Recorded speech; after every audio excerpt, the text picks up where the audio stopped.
Yan na po ang pinakang ano natin bintana. Yan na po siya. Yan, update lang mo yan. Tapos ito na po yung isa. Yan na. Lambot mo yata yan.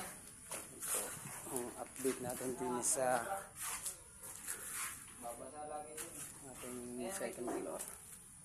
Bukas ay lintel beam na yan. Then